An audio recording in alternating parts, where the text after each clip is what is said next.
घर की छोटी बहू काम करती हुई अच्छी लगती है। घर में बड़ी शांति छाई हुई थी।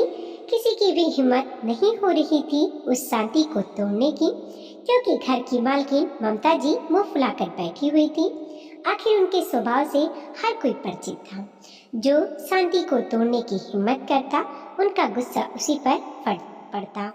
इसीलिए सब चुपचाप अपने अपने काम पर लगे हुए थे और उनके सामने आने से बच रहे थे। आज उनकी छोटी बहू मानसी ने उन्हें इस तरह से जवाब कैसे दे दिया, ये उनकी बर्दाश्त की हद से बाहर था। जबकि बड़ी बहू मेघा ने भी आज तक जवाब नहीं दिया था। ये अलग बात है कि वो अपने पति के साथ दूसरे शहर में रहती थी और यहाँ साल में एक दो बार आती थी। आखिर इतने बड़े परिवार की बागडोर उन्होंने इतने सालों से संभाल रखी थी।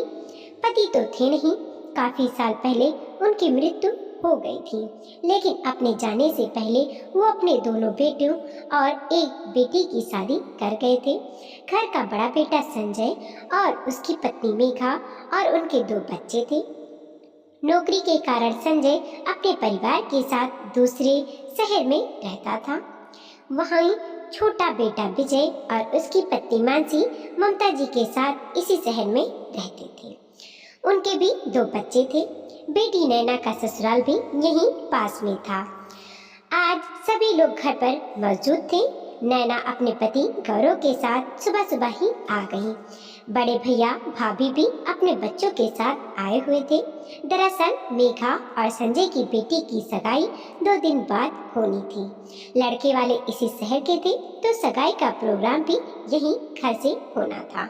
बाकी के रिश्तेदार भी कल से आ जाएंगे। इसी सिलसिले में पूरा घर एकत्रित था। सब बाहर हॉल में बैठकर डिस्कशन कर रहे थे। वहीं घर के बच्चे प्रोग्राम में क्या पहनना है उसी की रूपरेखा तैयार कर रहे थे, जबकि छोटी बहू मांझी रसोई में नाश्ते की तैयारी में लगी हुई थी। जबकि मेघा और नैना भी बाहर हॉल में बैठकर डिस्कशन कर रही थी। बीच बीच में नैना जरूर जाकर अपनी छोटी भाभी मानसी की मदद कर रही थी। आखिर दोनों का ही रिश्ता ननद भाभी का काम बिल्कुल सहेलियों जैसा था और वो अच्छे से जानती थी कि मानसी की मदद करने के लिए कोई रसोई में आएगा भी नहीं, क्योंकि ममता जी का मानना था कि मानसी घर की छोटी बहू है और छोटी बहू को ज्यादा जिम्मेदारी निभानी पड़ती है। जबकि मेघा तो बाहर रहती है, कभी कभार ही आती है, तो उससे क्या काम कराना। नाश्ता तैयार हो गया तो नैना और मानसी फटाफट सबको सर्व करने में लग गईं और खुद भी अपनी प्लेट लेकर वहीं हॉल में आकर बैठ गईं। डिस्कशन करते करते ही सब लोगों ने अपना नाश्ता करना शुरू किया। तभी ममता जी मानसी से बोली, मानसी फटाफट से दोपहर के खाने की तैयारी भी कर दो। एक रसेदार सब्जी और एक सूखी सब्जी बना लेना, साथ में बूंदी का रायता भी कर देना और रोटियां सबके आने पर गर्मा गर्म ही सेक कर देना।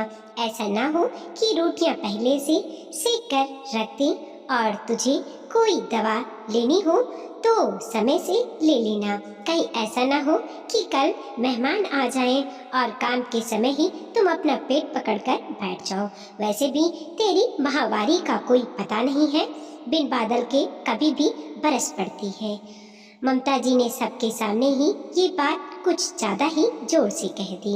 नाश्ता करते हुए ही मानसी के हाथ रुक गए। मानसी नजरें झुकाए ही अपने प्लेट लेकर चुपचाप उठकर रसोई में चली गई। तब नैना ने बीच में ही कहा, माँ सोच समझ कर तो बोलो। बड़े भैया आपके दामाद सब यहाँ पर बैठे हुए हैं और तुम उनके सामने ही भाभी से इस तरह से बोल रही हो। हाँ तो इसमें गलत क्या है? कल काम के समय अगर ये बैठ गई तो काम कौन करेगा? मेहमानों का चाय नाश्ता खाना पीना कौन देखेगा? बड़ी बहू के पास अपने काम है, मानसी छोटी बहू है, उसे ही तो ये सब कुछ संभालना ही है। तभी विजय हिम्मत करते हुए बोला, माँ क्यों ना हम 2-3 दिन के लिए खाना बनाने वाली रख लें, जो जब भी चाय नाश्ता कुछ चाहिए होगा या जिसे गरम रोटी खानी होगी वो तैयार करके दे देगी। मानसी भी थोड़ा फ्री हो जाएगी। उसकी भी तबीयत ठीक नहीं रहती आजकल। तो बड़ा आया अपनी बीवी का साथ देने वाला। हमने तो आज तक ना रखी घर में काम करने वाली। घर के लोग ही तो हैं, कितना सा काम होता है। सब कोई मिलजुल कर करते हैं, कोई वो अकेली थोड़ी ना करती है। और मेहमानों के नाम पर आ कौन रहा है, सिर्फ 8-10 लोग ही तो बढ़ेंगे। फिर उनके लिए काम वाली रखने की क्या जरूरत है। पर माँ भाई क्या गलत कह रहा है। आजकल तो सब रखते हैं ताकि घर की औरतें भी एंजॉय कर सकें। और वैसे भी सारा काम छोटी भाभी को ही संभालना पड़ता है, मदद तो कोई नहीं करता। बस कहने का नाम है कि मदद कर रहे हैं। काम वाली रख लेने में क्या हर्ज है। नैना बीच में ही बोली, तू ज्यादा बीच में मत बोल। तेरे ससुराल के नियम हमारे यहाँ मत चला। तेरे घर के तौर तरीके अलग है और हमारे घर के तौर तरीके अलग। ममता जी ने 2 टूक जवाब देकर नैना को चुप करवा दिया। वहीं गौरव ने भी उसे चुप रहने का इशारा किया। खैर, जब सारी रूपरेखा तैयार हो गई तो थोड़ी देर में सब लोग अपने अपने काम पर रवाना हुए। कोई उस दिन के लिए हलवाई बुक करने गया तो कोई टेंट। ममता जी मेघा और नैना के साथ बाजार लेन देन वाले कपड़े खरीदने चली गईं। उधर बच्चे भी अपने अपने तैयारी के लिए रवाना हो गए और इधर मेघा रसोई में खाने की तैयारी कर रही थी। लेकिन तैयारी करते करते ही उसके पेट में जोर से दर्द होने लगा और वह महीने से हो गई। अब तो उसका दिल जोर जोर से धड़कने लगा। ममता जी को पता चलेगा तो वो सबके सामने ही हंगामा कर देंगी, क्योंकि बोलने से पहले तो वो सोचती भी नहीं थी। पर फिर भी हिम्मत कर खाने की तैयारी तो कर कर रख दी और कमरे में आकर थोड़ी देर लेट गई। लेटे लेटे उसे कब नींद आ गई उसे पता ही नहीं चला। जब दरवाजे की डोरबेल बजी तब जाकर उसकी नींद टूटी।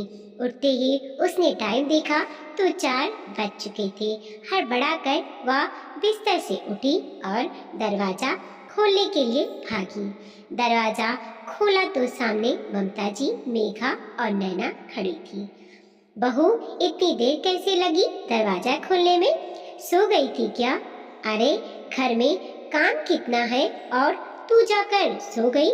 माँ जी, वो मेरे पेट में कहीं तू माहवारी से तो नहीं गई? मानसी ने चुपचाप नजरें झुकाए गर्दन हिलाकर हाँ कर दी। ये देखकर ममता जी दरवाजे पर खड़ी खड़ी ही चिल्लाने लगी, तुझसे कहा था ना दवाई ले लेना, लेकिन नहीं, अब हो गई ना माहवारी से।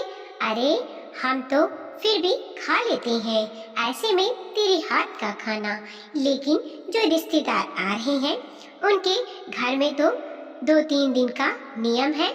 उन्हें पता चल गया तो वो तो तेरे हाथ का खाना भी नहीं खाएंगे। अब 3 दिन रहना रसोई के बाहर। घर में खुशी का माहौल था, बर्बाद कर दिया तूने। तुझे भी किसी की खुशी नहीं देखी जाती। अरे घर की छोटी बहू काम करती हुई ही अच्छी लगती है, जिम्मेदारी लेती हुई ही अच्छी लगती है, और तू कामचोर। ममता जी के मुंह में जो भी आ रहा था वो वही बोलने जा रही थी। एक तो पेट का दर्द, ऊपर से माहवारी की चिढ़ और फिर ममता जी के ये ताने। आखिर मानसी से बर्दाश्त नहीं हुआ और वो बोल पड़ी, माँ जी, मैं कोई जानबूझकर तो माहवारी से हुई नहीं हूँ। फिर क्यों आप बात को पकड़कर खींचे जा रही हैं? और मैंने काम करने से कभी इनकार नहीं किया है जो आप मुझे कामचोर कह रही हो। मैं चाहे कितनी ही परेशान रहती हूँ, पेट पकड़कर बैठ जाती हूँ, लेकिन उसके बावजूद खाना तो मैं ही आपको बनाकर खिलाती हूँ। और कौन से शास्त्रों में लिखा है कि छोटी बहू की उम्र नहीं बढ़ती है? मेरी भी उम्र बढ़ रही है, 40 के ऊपर की हो चुकी हूँ। हार्मोन्स बदल रहे हैं, कभी भी माहवारी आ जाती है, कितना खून निकल जाता है। 10 दिन तक खून बहना बंद ही नहीं होता। पेट दर्द होता है, हाथ पैरों में सूजन आ जाती है, बदन दर्द से टूट रहा होता है। लेकिन आपको तो ये बात समझ नहीं आती, आपको तो सिर्फ काम से मतलब है। क्या आप कभी इस दौर से नहीं गुजरी थी, जो आपको मेरी परेशानी नहीं दिखती? कहकर मानसी अपने कमरे में चली गई। तब से ममता जी मुंह फुलाए बैठी थी। नैना और मेघा ने जाकर रसोई में रोटियां सेक कर रख दी, पर ममता जी ने तो खाने को छुआ तक नहीं। शाम को संजय और गौरव और विजय घर पर आए तो ममता जी का मुंह फूला हुआ मुंह देखकर इशारों ही इशारों में नैना से पूछा। नैना ने भी सब कुछ बता दिया। तभी संजय बोला, माँ हमने खाना बनाने वाली बुक कर ली है, कल से वो आ जाएगी और 3 दिन तक वो यहीं काम करेगी। उसकी बात सुनकर ममता जी गुस्से में उसकी तरफ देखते हुए बोली, मैंने मना किया था ना सुबह, फिर क्यों? तेरे सामने ही तो सारी बातें हो रही थी। मेरे सामने ही सारी बातें हो रही थी माँ, तभी मैंने ये निर्णय लिया है। मानसी भी इस घर की सदस्य है, अक्सर ही बीमार रहती है, तो उस पर हम काम का बोझ नहीं डाल सकते। आखिर उसे भी तो एंजॉय करना का पूरा हक है। अब तुम भी कर लो मनमानी, मेरी तो कौन सुनने वाला है। आज मानसी मुझे जवाब दे गई, अब तुम भी बोल लो। माँ, वक्त के साथ बदलने में कोई हर्ज नहीं है। अगर आप थोड़ा उसके बारे में सोचती तो वो कभी पलटकर आपको जवाब नहीं देती। हमसे ज़्यादा आप उसको अच्छे से जानते हो। आखिर संजय की बात सुनकर ममता जी चुप हो गईं। आखिर संजय गलत तो नहीं कह रहा था। वक्त के साथ बदलने में क्या हर्ज है? आखिर लकीर के फकीर बनाकर तो हमेशा नहीं रहा जा सकता। ममता जी ने जाकर छोटी बहू से माफी मांगी। वीडियो को लाइक कीजिए, कमेंट कीजिए और अपने दोस्तों के साथ जरूर शेयर कीजिए। चैनल पे नए हैं प्लीज़ सब्सक्राइब कीजिए और देखते रहिए मोटिवेशनल स्टोरी। मिलते हैं और एक नई कहानी के साथ।